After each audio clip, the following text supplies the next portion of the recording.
Hello friends, स्वागत है आपका हमारे YouTube channel UP PCS capsule में। मेरा नाम है अभिषेक नंदयाल और आप सभी को पता है हम अपने इस चैनल के माध्यम से यूपी ट्रिपल एससी की 1 दरोगा का जो मुख्य परीक्षा है उसके सिलेबस को टॉपिक बाय टॉपिक कवर कर रहे हैं। इसी सीरीज में हम इससे पहले 12 टॉपिक इसके अपलोड कर चुके हैं, तो आप हमारी प्लेलिस्ट में जाकर वो देख सकते हैं। इसके सारे पीडीएफ हम अपने टेलीग्राम ग्रुप में बिल्कुल फ्री ऑफ कॉस्ट प्रोवाइड कराते हैं, तो इसके लिए आप हमारा टेलीग्राम ग्रुप भी ज्वाइन कर सकते हैं। वहां पर हम 1 दरोगा से संबंधित डेली क्विज भी सॉल्व करवा रहे हैं, जो आपके परीक्षा की तैयारी में आपको काफी हेल्प करेंगे। तो आप प्लीज हमारा टेलीग्राम ग्रुप इस चीज के लिए जरूर ज्वाइन कीजिए और करंट अफेयर्स के पीडीएफ भी आपको वहां पर मिल जाएंगे। तो चलिए शुरू करते हैं। इस संबंध में आज हम जो टॉपिक डिस्कस करेंगे वो करेंगे हम topic 18 human wild life conflict, और हो सकता है शाम तक मैं आपको टॉपिक 16 भी इसमें अपलोड कर दूंगा। ठीक है, यूट्यूब पर ही वीडियो। अभी हम जो बात करेंगे वो ह्यूमन वाइल्ड लाइफ कॉन्फ्लिक्ट यानी मानव और वन्य जीव के बीच में जो संघर्ष है उसके क्या कारण है। ठीक है, सरकार ने क्या इसके लिए डेटा दिए हैं कि लगभग कितने लोगों की इसमें मृत्यु हुई है, कुछ वो डेटा भी देखेंगे।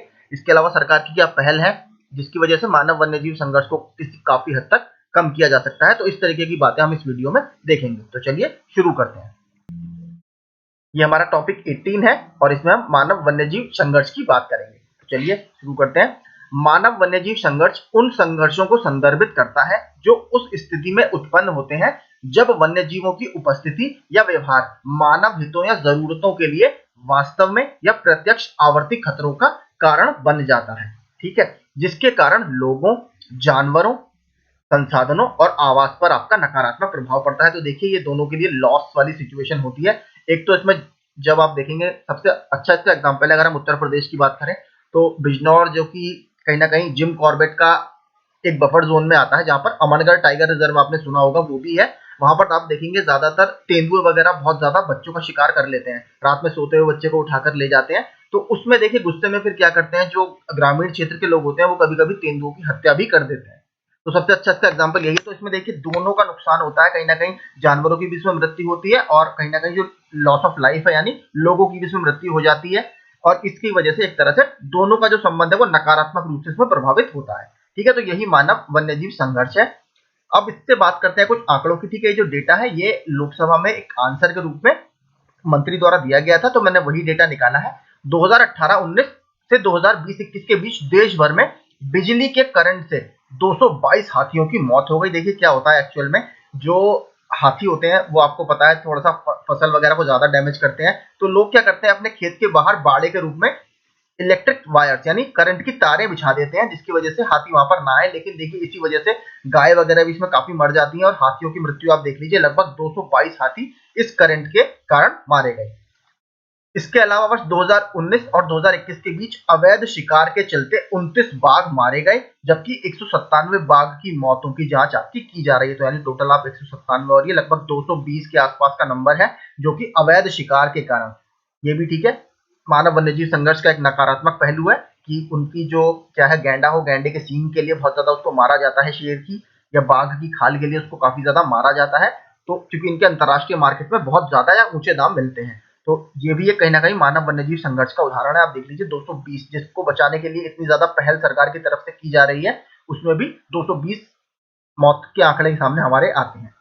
जानवरों के साथ मानव के संघर्ष के दौरान हाथियों ने 3 वर्षों में 1579 मनुष्य को मार डाला। देखिए मैंने कहा हाथी तो मर ही रहे, लेकिन इंसानों की मौत भी काफी होती है। वर्ष 2019-20 में 585, 2020-21 में 461 और 21-22 में 533 मनुष्यों की इसमें मृत्यु हुई।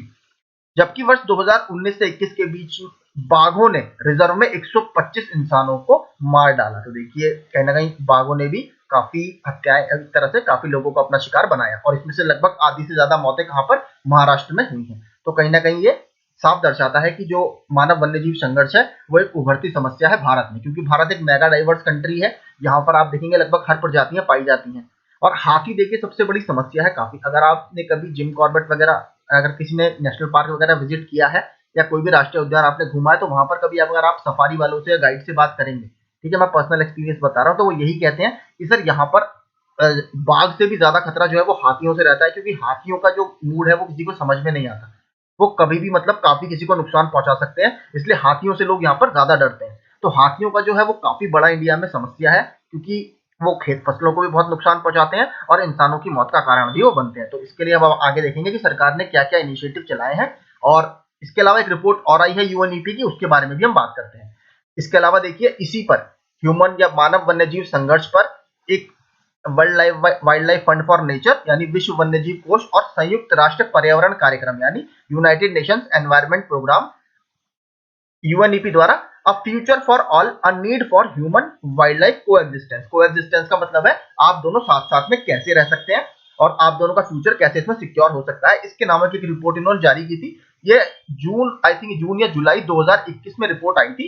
रिपोर्ट पुरानी है लेकिन इसमें देखिए काफी एक अच्छा स्टेटमेंट था, वो मैंने इसमें डाला है। इस रिपोर्ट के अनुसार मनुष्यों और जानवरों के बीच संघर्ष दुनिया की कुछ सबसे प्रतिष्ठित प्रजातियों के दीर्घकालिक अस्तित्व के लिए मुख्य खतरों में से एक है, यानी जो उसका लॉन्ग टर्म एग्जिस्टेंस है पृथ्वी पर, उनके लिए कहीं ना कहीं ये जो मानव और वन्यजीव के बीच में संघर्ष हो रहा है, ये उनके अस्तित्व के लिए कहीं ना कहीं खतरा बनता जा रहा है। तो इस रिपोर्ट में भी ये बात यानी इस रिपोर्ट में भी ये पुष्टि की गई कि कहीं ना कहीं जो मानव वन्यजीव संघर्ष है वो लगातार उसकी घटनाएं बढ़ती जा रही हैं और मनुष्य के लिए भी और हमारी जैव विविधता के लिए भी बहुत एक तरह से हानिकारक है। ये मैंने इसका फ्रंट पेज कवर पेज जो था वो डाला हुआ है, आप इसको पीडीएफ से पढ़ सकते हैं। ठीक है, ये इंपॉर्टेंट है, क्या पता पूछ भी ले कि किस किस की है ये रिपोर्ट, तो world wild life fund for nature और यूएनईपी की ये रिपोर्ट थी। अब देखते हैं आखिर इतने ज्यादा मानव और वन्य जीवों के बीच में संघर्षों की घटनाएं क्यों बढ़ती जा रही हैं, इसके कारण या इसके कॉजेस क्या क्या है। पहला, संरक्षित क्षेत्र का अभाव। देखिए वैसे तो प्रोटेक्टेड एरियाज मैंने आपको पढ़ाया है, भारत में बहुत सारे हैं, कंजर्वेशन रिजर्व है, कम्युनिटी रिजर्व है, लेकिन फिर भी देखिए ये बहुत ज्यादा संख्या में नहीं है। हम इसमें देखते हैं समुद्री और स्थलीय संरक्षित क्षेत्र विश्व स्तर पर केवल 9.67% हिस्से को कवर करते हैं।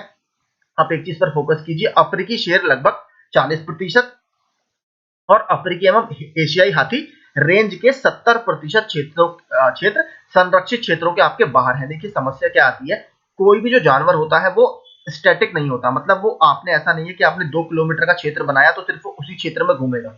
ठीक है, जानवर जो होते हैं वो कंटिन्यूअसली मूव करते रहते हैं, इसलिए आपने देखा होगा, आपने सुना होगा कि गलियारे की बात की जाती है, एलिफेंट कॉरिडोर, टाइगर कॉरिडोर। ठीक है, क्योंकि ताकि वो एक क्षेत्र से दूसरे क्षेत्र में जाए तो उनको ऐसा ना हो कि कोई नुकसान उठाना पड़े। ठीक है, इसीलिए देखिए क्या होता है, जो संरक्षित क्षेत्र है उनका भारत में अभाव है। हाथी कंटिन्यूअसली मूव करते हैं, जो बाघ है, शेर है, वो कंटिन्यूअसली मूव करते हैं, इसलिए वो ज्यादातर अपने क्षेत्रों के बाहर भी निकल जाते हैं और जब ये क्षेत्रों के बाहर निकलते हैं तो वहीं से ये समस्याएं होनी शुरू हो जाती है। इसके अलावा देखते हैं भारत के लगभग 35% टाइगर जो है वो रेंज संरक्षित क्षेत्रों से बाहर है, यानी टाइगर रेंज हमारी लगभग 35% संरक्षित क्षेत्रों से बाहर है, जो मैंने आपको बताया, क्योंकि वो कंटिन्यूअसली मूव करते रहते हैं। इसके अलावा वन्य जीव जनित संक्रमण, ठीक है, इनको जूनोटिक डिजीज बोलते हैं। बेसिकली जूनोटिक डिजीज क्या होती है, जूनोटिक डिजीज वो होती हैं जो बेसिकली जानवरों के कारण आपके शरीर में एंटर करती हैं, मतलब जिसके जो होस्ट होते हैं वो जानवर होते हैं और अगर आप उनको खाते हैं या किसी तरीके से आप उनके शिकार करके वो आपके अंदर या आपकी बॉडी में एज अ वायरस या एज अ पैरासाइट एंटर कर जाते हैं।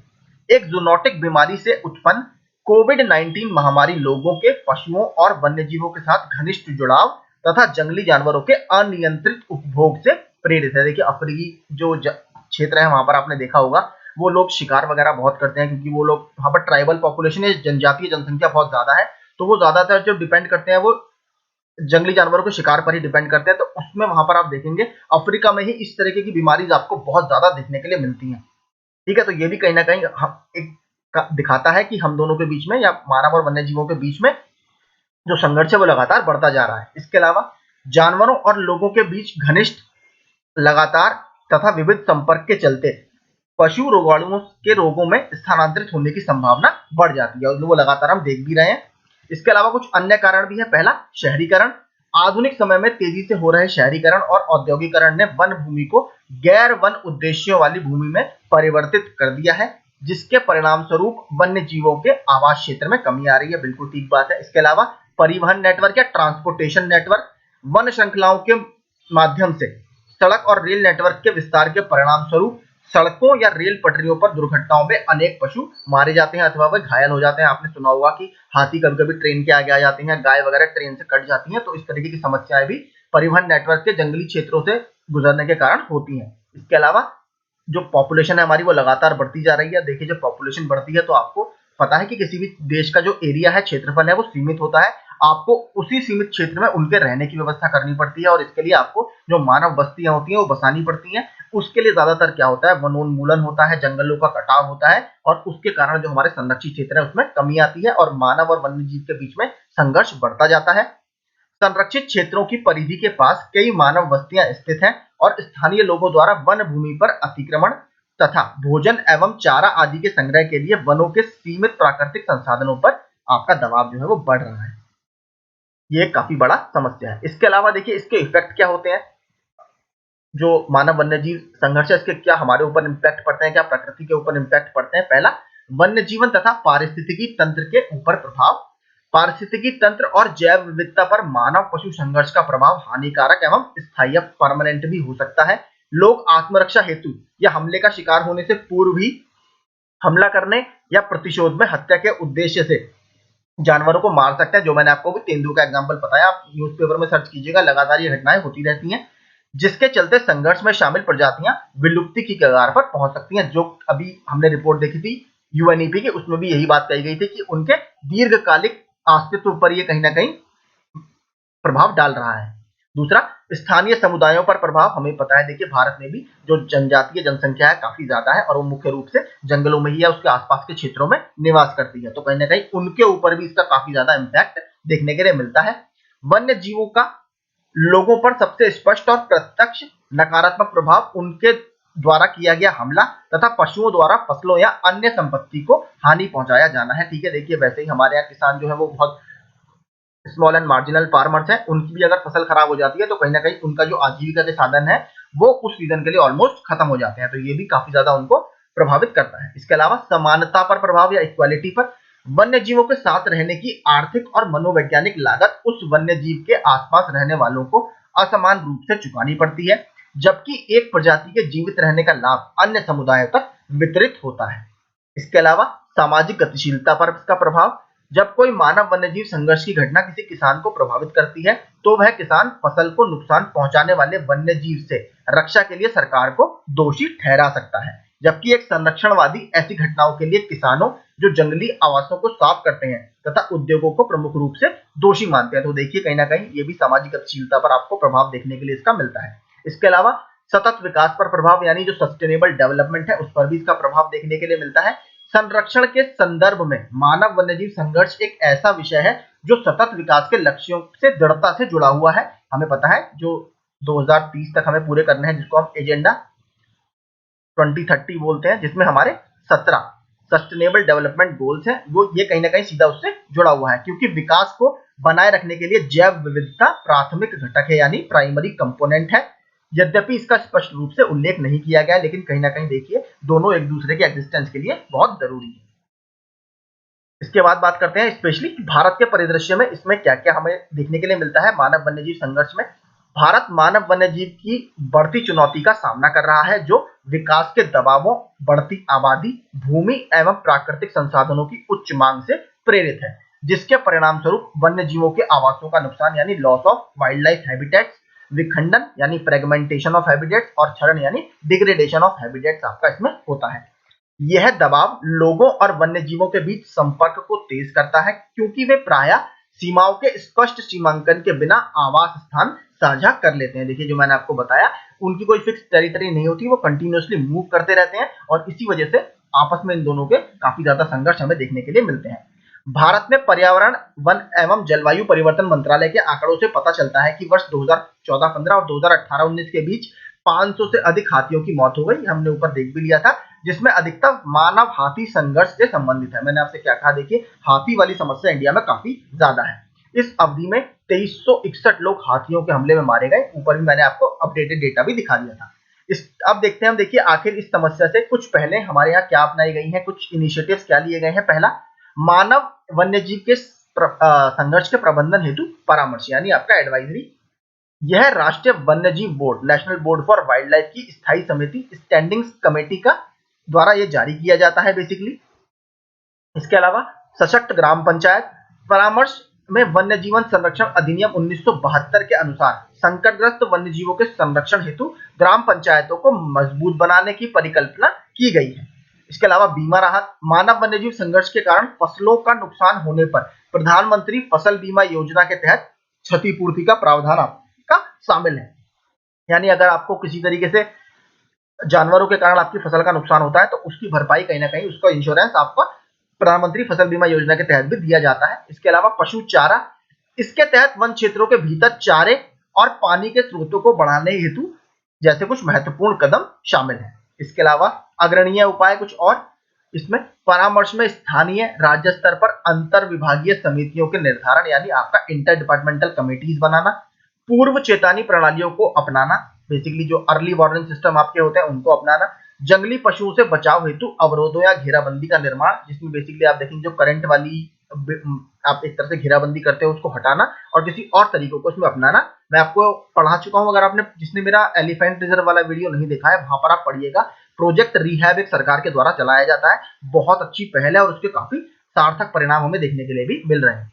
इसके अलावा 24x7 यानी 24 घंटे सातों दिन के आधार पर संचालित निःशुल्क हॉटलाइन नंबरों के साथ समर्पित क्षेत्रीय नियंत्रण कक्ष, हॉटस्पॉट की पहचान और पशुओं के लिए उन्नत स्टॉल फेड आपका फार्म आदि हेतु विशेष योजना बनाने तथा उनके कार्यान्वयन की अवधारणा प्रस्तुत की गई है। तो ये सब इनिशिएटिव इसमें लिए गए हैं। इसके अलावा त्वरित राहत, संघर्ष की स्थिति में पीड़ित परिवार को अंतरिम राहत के रूप में अनुग्रह राशि के एक हिस्से का भुगतान 24 घंटे के भीतर किया जाना चाहिए। यानी देखिए जो राशि मिलती है, किसी की अगर मृत्यु हो जाती है तो उसका कुछ हिस्सा आपको 24 घंटे के भीतर दिया जाना चाहिए, जिससे थोड़ा सा कहीं ना कहीं मामला, मैं ये तो नहीं कहूंगा कि देखिए क्योंकि अगर आपकी मृत्यु किसी के घर में होती है तो उसका कोई भी सब्स्टिट्यूट नहीं है, लेकिन इससे भी कहीं ना कहीं थोड़ी सी उसकी फैमिली को हेल्प मिल जाती है। तो एक त्वरित न्याय भी इसमें हमें देखने के लिए एक अच्छी इनिशिएटिव सरकार की पहल है। इसके अलावा कुछ राज्य विशिष्ट यानी कुछ राज्यों ने इसमें स्पेशल इनिशिएटिव चलाए हैं जिन्होंने वन्यजीव संघर्ष की घटनाओं को कहीं ना कहीं कम किया है। उसमें उत्तर प्रदेश सरकार का इनिशिएटिव हम देख सकते हैं। उत्तर प्रदेश सरकार ने वर्ष 2018 में ऐसी घटनाओं के दौरान बेहतर समन्वय और राहत सुनिश्चित करने हेतु राज्य आपदा प्रतिक्रिया कोष यानी स्टेट डिजास्टर रेस्पॉन्स फंड में सूचीबद्ध आपदाओं के तहत मानव पशु संघर्ष को शामिल करने हेतु सैद्धांतिक रूप से आपकी मंजूरी दी है, इन प्रिंसिपल अप्रूवल दिया है। उत्तराखंड सरकार ने 2019 में क्षेत्रों में विभिन्न प्रजातियों के पौधों को उगाकर बायो फेंसिंग लगाने का कार्य किया। देखिए ये है वो बायो फेंसिंग। इसमें क्या होगा, आप करंट वाली तारें ना लगाकर कुछ ऐसी प्रजातियां लगाएंगे जिसको जानवर खाना पसंद नहीं करते। देखिए अगर आपने हाईवेज हमारे देखे होंगे, इसमें आपने देखा होगा ज्यादातर जो डिवाइडर होते हैं उसमें कनेर के पेड़ लगाए जाते हैं। ठीक है, कनेर के पेड़ को जंगली जानवर या फिर जो मवेशी होते हैं वो खाना पसंद नहीं करते, क्योंकि एक्चुअल में होता क्या है, अगर आप नॉर्मल पेड़ वहां पर लगा दोगे तो हो सकता है वो चारे की तलाश में वहां पर आए और उसको खाना शुरू कर दें, और हाईवे पर आपको पता है बहुत ट्रैफिक रहता है जिससे उनकी मृत्यु हो सकती है या एक्सीडेंट हो सकते हैं। तो इसीलिए ज्यादातर सरकार क्या करती है, उस मेड़ पर वो हमेशा या डिवाइडर पर कनेर के पेड़ लगाना पसंद करती है, क्योंकि कनेर के पेड़ को जंगली जानवर खाना पसंद नहीं करते और इसीलिए वो हाईवे पर ज्यादातर मूव नहीं करते। तो ये देखिए बायो फेंसिंग में एक्चुअल में क्या होता है, वो कुछ ऐसी प्रजातियां आपके खेत के बाहर या चारों तरफ या एक तरह से हम कह सकते हैं फेंसिंग के रूप में उगाई जाती है, जो कि जंगली जानवर जिसको खाना पसंद नहीं करते। सर्वोच्च न्यायालय ने नीलगिरी हाथी कॉरिडोर या नीलगिरी एलिफेंट कॉरिडोर, देखिए मैंने आपको बताया था कॉरिडोर बहुत इंपॉर्टेंट होते हैं क्योंकि ये एनिमल जो होता है कंटिन्यूअसली इन्हीं गलियारों से मूव करते हैं एक से दूसरे क्षेत्र में। हाथियों से संबंधित राइट ऑफ पैसेज और क्षेत्र में होटल रिजॉर्ट को बंद करने की पुष्टि की है। राइट ऑफ पैसेज मतलब कि जंगली जानवरों के भी कुछ अपने अधिकार होते हैं, तो इसीलिए इस क्षेत्र में जो होटल है, रिजॉर्ट है, जैसे देखिए आप कंटिन्यूअसली क्या होती है, जो वन विभाग होते हैं वो ट्रैक करते हैं पशुओं को कि वो किस रास्ते से मूव करते हैं, तो एक कहीं ना कहीं उनका फिक्स पैटर्न अगर उन्हें देखने के लिए मिलता है कि ये इस क्षेत्र से ज्यादातर मूव करते हैं, तो इसीलिए नीलगिरी हाथी कॉरिडोर में या नीलगिरी एलिफेंट कॉरिडोर में इन्होंने इसको राइट ऑफ पैसेज बनाया। राइट ऑफ पैसेज मतलब कि हाथियों का भी अपना एक अधिकार होता है और उनका इस क्षेत्र से गुजरने का अधिकार है, क्योंकि वो बेसिकली एक तरह से हम कह सकते हैं कि हमारी जैव विविधता में काफी ज्यादा बड़ा रोल प्ले करते हैं। इसीलिए इस क्षेत्र में जो होटल्स हैं, रिजॉर्ट्स हैं, जो कहीं ना कहीं उनके इस मूवमेंट को, उनके इस हम कह सकते हैं आवागमन को नकारात्मक रूप से प्रभावित करते हैं, उनको बंद किया जाए। ये पूरा इसमें सर्वोच्च न्यायालय ने नीलगिरी एलिफेंट कॉरिडोर में बात की थी। इसके अलावा ओडिशा के अथागढ़ वन प्रभाग ने मानव हाथी संघर्ष को रोकने के लिए जंगली हाथियों हेतु खाद्य भंडार को समृद्ध करने के लिए विभिन्न आरक्षित वन क्षेत्रों के अंदर सीड्स या सीड बॉम्ब या बॉल या बम का प्रयोग करना शुरू कर दिया है। तो ये भी बहुत अच्छी एक पहल है। इसके अलावा देखिए प्रोजेक्ट रिहैब मैं आपको बता चुका हूं, इसकी फुल फॉर्म होती है reducing human elephant conflict using बीज। तो देखिए क्या होता है, हाथी जो होते हैं वो मधुमक्खियों वगैरह की आवाज को बिल्कुल पसंद नहीं करते हैं या उनके पास जाना वो पसंद नहीं करते हैं। तो इस प्रोजेक्ट रिहैब में क्या होता है, कोई भी किसान अपने खेत के चारों तरफ ये एक बॉक्स टाइप का होता है जिसमें मधुमक्खियों के छत्ते या मधुमक्खियां शहद वगैरह इकट्ठा करती रहती हैं। तो उस बॉक्स को उसके चारों तरफ रखा जाता है जिससे हाथी वगैरह वहां पर आना पसंद नहीं करते। इसको मैंने एलिफेंट रिजर्व वाले चैप्टर में बाकायदा फोटो वगैरह लगाकर समझाया है, तो प्लीज आप मेरे वीडियो को जरूर देखिएगा एलिफेंट रिजर्व वाले को। अब बात करते हैं क्या क्या इसके समाधान हो सकते हैं। और पहला, संघर्ष से सह अस्तित्व की ओर बढ़ना। सह अस्तित्व मतलब जो उसी रिपोर्ट में बात की गई थी, को एग्जिस्टेंस, कि हम दोनों कैसे, मतलब मानव और वन्यजीव दोनों साथ साथ कैसे सही ठीक तरीके से रह सकते हैं। मानव पशु संघर्ष प्रबंधन का लक्ष्य लोगों और वन्यजीवों की सुरक्षा को बढ़ाना तथा सह अस्तित्व का पारस्परिक लाभ अर्जित करना होना चाहिए। दूसरा, एकीकृत और समग्र कार्य। समग्र मानव पशु संघर्ष प्रबंधन दृष्टिकोण प्रजातियों को उन्हीं क्षेत्रों में बनाए रखने या जीवित रखने की अनुमति देता है जहां उनकी संख्या या तो कम हो चुकी होती है और या वे विलुप्त हो चुके होते हैं। हमारे ग्रह पर पारिस्थितिकी तंत्र के स्वास्थ्य और क्रियाविधि को बनाए रखने के लिए सभी प्रजातियों का होना आवश्यक है। इसके अलावा सहभागिता या कोऑपरेशन, स्थानीय समुदायों की पूर्ण भागीदारी मानव पशु संघर्ष को कम करने और मनुष्यों एवं वन्य जीवों के बीच सह अस्तित्व को बढ़ाने में मदद कर सकती है। यानी जो लोकल कम्युनिटीज होती हैं, जब भी आप वन्य जीव संरक्षण के कोई प्लान बनाएं तो वहां की जो लोकल पॉपुलेशन है, जो उस क्षेत्र को अच्छे से जानती है कि यहाँ पर किस तरीके की घटनाएं होती हैं, आप उससे इनपुट्स लें, उससे लगातार बात करें, उनकी भागीदारी इस संरक्षण के क्षेत्र में बढ़ाएं, जिससे जो सरकार प्लान कर रही है उसको कहीं ना कहीं पूरा करने में काफी आपको हेल्प मिले।